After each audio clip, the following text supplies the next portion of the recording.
Muito bem, estamos de volta com o programa Coletiva de Imprensa, já nesta quinta-feira. Você sabe os horários do programa, todas as quintas, às 10 da noite, e horários alternativos, para você que quer assistir de novo, perder um pedacinho, quer assistir um pedação, ou rever o programa às sextas-feiras, às 13 horas e 13 minutos, tá bom? Às 1h30 da tarde. E nos domingos você também tem o programa às 8h30 da noite. Hoje estamos ao lado de José Neto, da Rádio Bragança AM. Estamos entrevistando o presidente da Sociedade Ítalo-Brasileira de Bragança Paulista, Edilberto Daolio. Estamos falando dos 122 anos da existência desta entidade. Nós estávamos falando no último bloco, ficou curioso aqui, da guerra, a guerra e a sociedade italiana naquele período. O que aconteceu?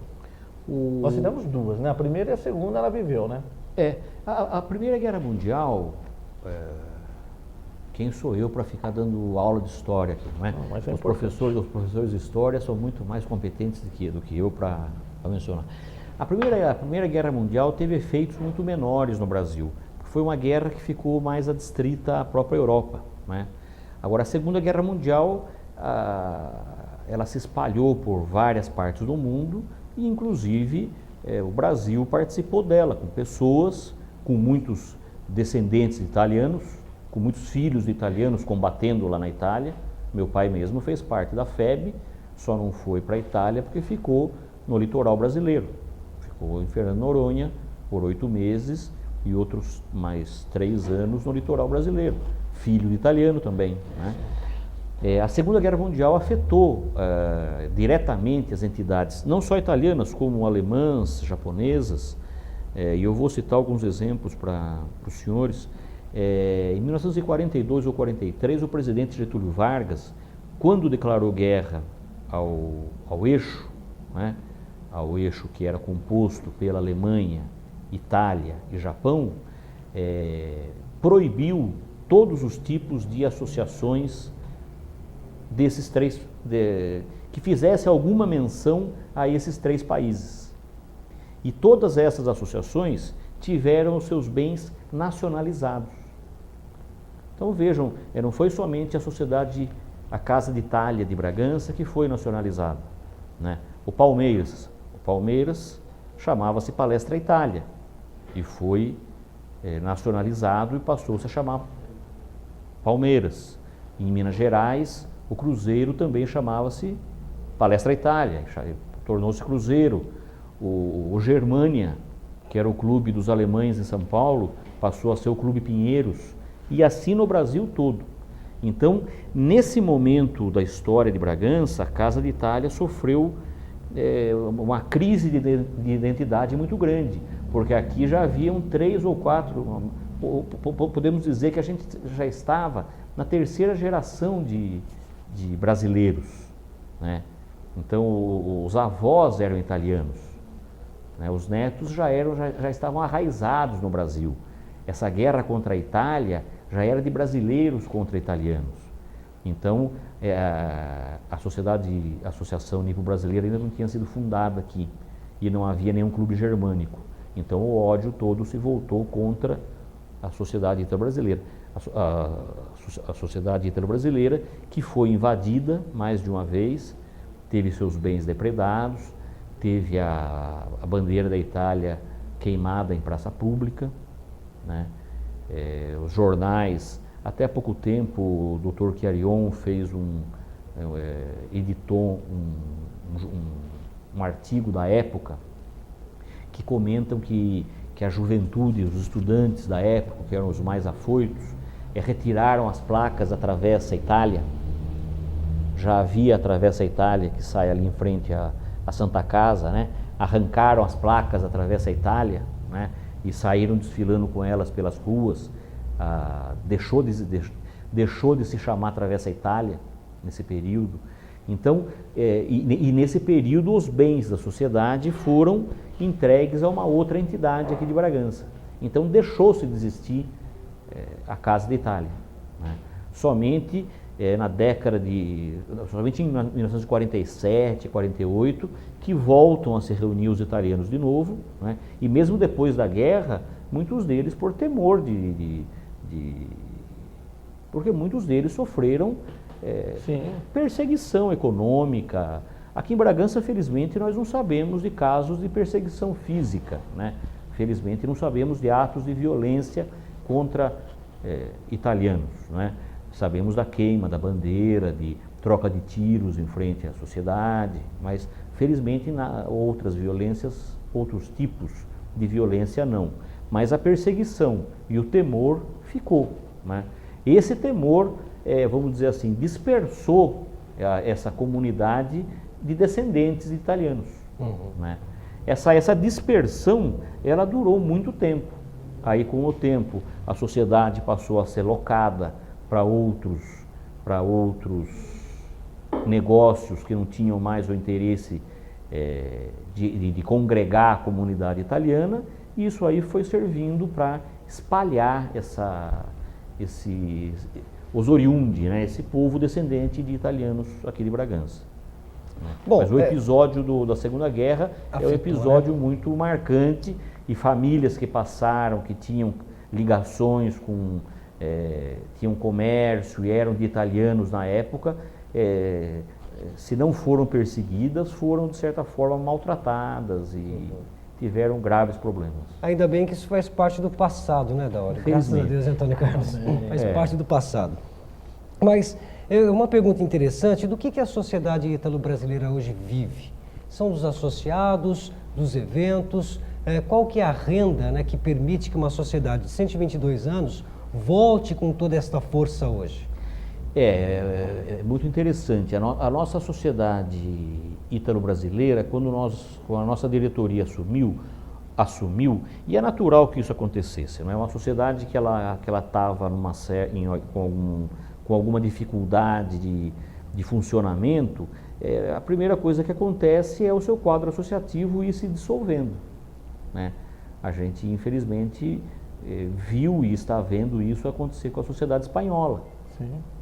Que eu acho que nós precisamos dar um grito de socorro aí, chamar os espanhóis e nos colocar ombro a ombro com eles para tentarmos reorganizar a sociedade espanhola, para que não aconteça algo pior lá, né? Então, no nosso caso, da sociedade ítalo-brasileira, o quadro associativo se diluiu. Agora, atualmente, o nosso quadro associativo está aumentando novamente. Então, a nossa renda, basicamente, vem do quadro associativo, que está aumentando em número e qualidade. Depois eu quero fazer um convite para as pessoas retornarem à sociedade. Participamos, nós temos alguns grupos que fazem parte da sociedade, que a gente ainda vai comentar, que fazem parte dos eventos da Prefeitura Municipal, através da Secretaria de Cultura, como o Maio Cultural, o Festival de Inverno. Com esses eventos nós recebemos alguma subvenção, né? O próprio Instituto de Cultura de São Paulo nos manda alguma subvenção também em caso de alguns eventos, e por enquanto é essa a nossa... E patrocinadores. Os eventos que a gente tem feito, nós temos trabalhado com patrocinadores. Então, os eventos que eu vou anunciar ainda hoje, que nós temos marcados já, estamos trabalhando com patrocinadores do comércio local. Associados só descendentes de italianos? Não. É até legal essa questão, porque no começo, os primeiros estatutos da sociedade, para ser sócio era só italiano. Tinha que ser italiano nato. Hoje não mais. Hoje é o que eu sempre procuro falar, que nem a Casa de Itália, a sociedade italiana, a sociedade ítalo-brasileira, é o espaço mais democrático que nós desejamos criar. Ou seja, ali, o espaço ali é de italianos, né? O espaço ali é de descendentes de italianos, e o espaço ali é principalmente dos amantes da cultura italiana. É isso que nos une lá, não é?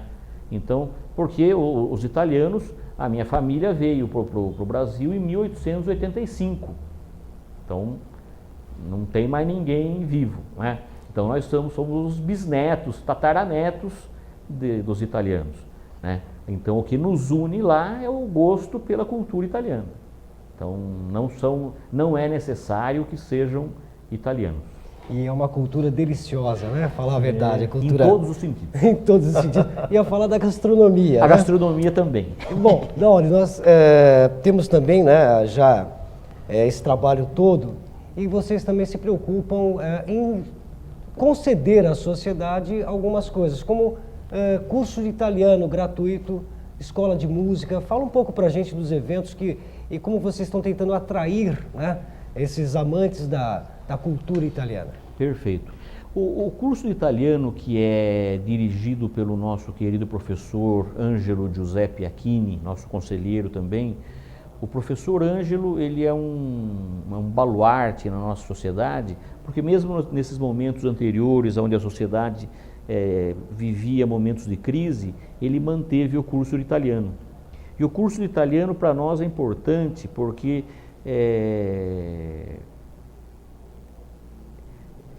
o que nos une é a cultura italiana.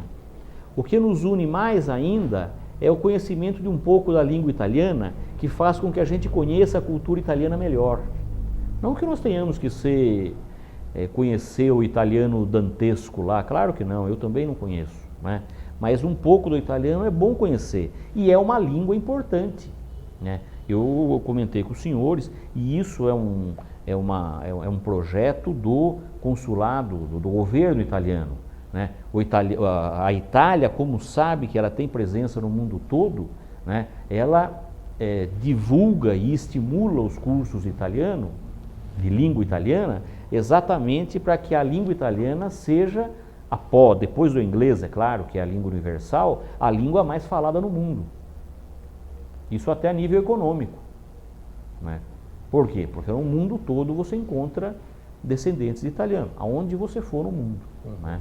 Então nós temos o curso de italiano. O curso de italiano, ele é subsidiado por uma entidade que se chama FETIBESP, é a Federação das Entidades Ítalo-Culturais de São Paulo.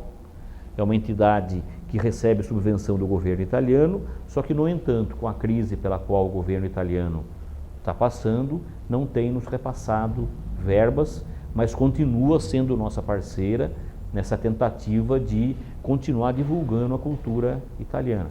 Então, 3 noites por semana, o professor Ângelo leciona o curso de italiano iniciante, médio e avançado na nossa sociedade. Me permite fazer uma menção do Ângelo? Eu acho que ele merece muitas homenagens aqui na cidade, exatamente por ele sempre manter essa vontade de que as pessoas aprendessem italiano. E ele é ex-vícero, né? Ele não é da Itália, mas é da região da Suíça que falava italiano, né? Ele é do sul da Suíça, né? Que é aquela região do sul da Suíça que fala italiano, né? Sim. Depois ele se criou na Lombardia, na região de Varese, Milão, né? Estudou então em Milão. Ele realmente merece todas as menções de homenagem. Um abraço para o Ângelo, que também é amigo aí da casa. Abraço meu também para ele, que ele sabe que eu tenho o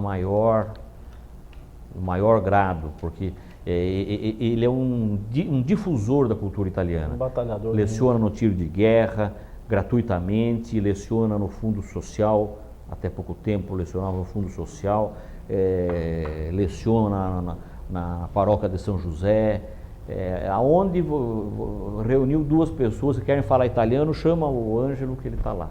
E é um companheiro de todas as horas na sociedade. E esse curso ele está em andamento, está aberto, as pessoas podem procurar a sociedade, que horário, como podem a pessoa procurar. procede? Podem procurar. As questões de contato, nós ainda estamos com uma certa dificuldade, porque nós ainda, dentro dessa nossa reestruturação econômica, nós não conseguimos ainda abrir a sociedade num horário comercial. Nós não temos, por exemplo, um secretário, uma secretária lá que possa atender a população diuturnamente. Então, o que eu sugiro, ainda mais hoje que nós vivemos num mundo tão virtual, né, dúvidas e perguntas que tiverem, nós podemos, depois se vocês puderem colocar no ar o nosso e-mail, né, as questões de horário, de de perguntas sobre a escola, sobre a orquestra, sobre o cineclube, tudo isso a gente, por enquanto, estaria informando via e-mail, né? Apesar que eu espero que em breve a gente já possa estar com as portas abertas à sociedade. Mas, por enquanto, a gente, como ainda não temos, como não temos ainda uma pessoa em tempo integral lá, o e-mail seria o melhor caminho para nós nos comunicarmos. Qual é o e-mail? italobrasileira @bol.com.br. Tá bom, italobrasileira@bol.com.br. Todos os e-mails vão ser respondidos. E nós queremos, essa é a minha fala em todos os momentos, a nossa sociedade, e quando eu digo nossa, eu não digo minha e da diretoria, ou minha e de alguns italianos, é de todos os descendentes e amantes da cultura italiana. Então, nós desejamos que a sociedade não seja a sociedade de um grupo de pessoas de determinada classe social. Sim. É a sociedade para todos que são descendentes. E nós temos descendentes italianos ou de amantes da cultura italiana em todos os segmentos da sociedade. Sim. E todos eles são bem-vindos na sociedade. Grande parte dos nossos eventos que nós fazemos na sociedade são gratuitos, exatamente por isso. Eu prefiro procurar patrocinadores e fazer o evento gratuito para deixar a porta aberta da nossa sociedade para quem quiser ir lá e participar. Inclusive, recentemente, vocês tiveram o recital do André Pédico, tremendo pianista. Um tremendo pianista. É a inauguração do piano também. Foi a inauguração de um piano de 1 quarto de cauda que a sociedade comprou com o apoio da população, que doou, né? E foi aberto, foi no dia 2 de março, e aberto à população. Que foi um maravilhoso evento. Maravilhoso evento. Bom, além dos eventos, temos também aí a escola de italiano, da língua italiana, e também, que vem dando muito o que falar, é a escola de música, que também é gratuita e que tem uma pessoa que ministra as aulas, que é um grande amigo, que é o Rafael Juliano. Eu queria que você falasse um pouquinho da escola de música. Me parece, Antônio Carlos, ele vai confirmar, que é violino, violoncelo, viola e contrabaixo. É isso mesmo, Daolio? Exatamente. A escola de música nasceu do seguinte, o primeiro nome da sociedade, a Sociedade Ítalo-Brasileira, ela nasceu em 1891 com o nome de Sociedade Democrática Italiana de Auxílio Mútuo. Em 1900 surgiu o chamado Círculo Musical Carlos Gomes e ambos se ajuntaram, ou seja, logo depois passou-se a chamar Sociedade Democrática e Círculo Musical Unidos, ou seja, a música está na cultura italiana e a música está na história da nossa sociedade. Então, com o nosso maestro Juliano, há cerca de 4 ou 5 anos, eu ocupava um outro cargo na diretoria anterior, nós montamos uma orquestra de câmara lá na sociedade, que tem feito apresentações, tem se apresentado, tem se aprimorado, né?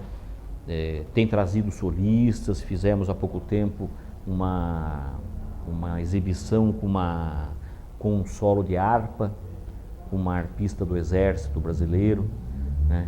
Foi um espetáculo, né? E com o tempo nós, com o Juliano, percebemos que para mantermos essa orquestra nós precisávamos de uma escola de música. Sim. Então a escola de música vai ser a manutenção dessa orquestra e de outras composições mais lá de dentro, né? E uma forma da gente oferecer para a sociedade, porque a nossa sociedade também é filantrópica e assistencial, né? Uma forma também de dar em contrapartida para a sociedade a possibilidade de crianças e jovens que queiram vir estudar música possam fazer isso gratuitamente. Então, esse semestre aqui, nós estamos ainda sem patrocínio para essa escola de música, mas acreditamos que vamos conseguir em breve. O maestro Juliano começou as aulas nesses 4 instrumentos: violino, a viola clássica, violoncelo e contrabaixo. E ele tem lecionado alguns dias por semana lá Quem porventura tiver interesse, entre em contato conosco através do nosso e-mail, que eu passo todas as informações para vocês. O curso também é gratuito. E nosso objetivo é formar uma grande escola de música. Até eu falando com o Juliano, né, com o maestro, ele falou, olha, Neto, para aprender música, até que fique para o telespectador da TV Altiora, de 12 a 30 anos é a faixa etária primordial para se aprender música, né? Eu achei isso muito bacana e também aberto a qualquer ramificação social, a qualquer nível, classe social ou credo, enfim. Quem quiser ter as aulas pode se dirigir lá ou através do e-mail.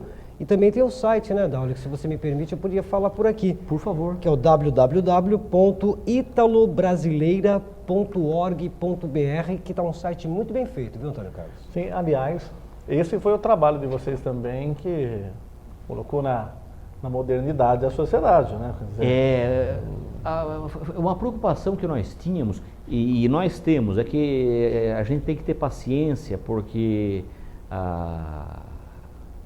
as carências que a sociedade tem são tantas que às vezes a gente fica até angustiado, né, de não conseguir dar conta de tantas coisas. Mas uma das carências que a gente tinha, e essa a gente mais ou menos está resolvendo, é a questão da comunicação. Hoje a comunicação é internet, são redes sociais. É fundamental. Se a gente não se comunicar através desses meios, nós estamos comprometidos. Então foi com a colaboração, com o entendimento da diretoria, que nós decidimos fazer esse site, que tá eu também, eu sou meio, não posso ficar elogiando muito, né, mas eu acho que ficou muito bonitinho o site da sociedade, né? É um site muito interativo, o que acontece, o que vai acontecer é mencionado, o que aconteceu é comentado, então é um site não para se visitar uma vez só, né? Estamos no Facebook, estamos tentando nos modernizar. Não, é fundamental. Antes desse programa, nós gravamos um anterior que foi com o Dom Sérgio Bispo. E nós falávamos exatamente da importância dessa tecnologia nos dias atuais, porque não adianta querer fugir. Uma coisa é não ter a habilidade, como alguns têm, ou como, né, as crianças hoje têm, um celular, um iPad, um Twitter, um Face, mas é inevitável que você não pode, né, você não vai fugir disso. Sim. Você vai ter que conviver com isso. Eu citava em relação ao Papa, que tem o Twitter já na sua comunicação. Então é fundamental. Deixa eu fazer mais uma parada aqui, vamos para um rápido intervalo, vamos voltar já já. Estamos ao lado de José Neto da Rádio Bragança AM, radialista conosco, colaborando a fazer também esse programa, que faz essa menção, homenagem, a lembrança dos 122 anos da Sociedade Ítalo-Brasileira. Hoje entrevistando o presidente Edilberto Daolio. Um rápido intervalo, voltamos já já com o último bloco.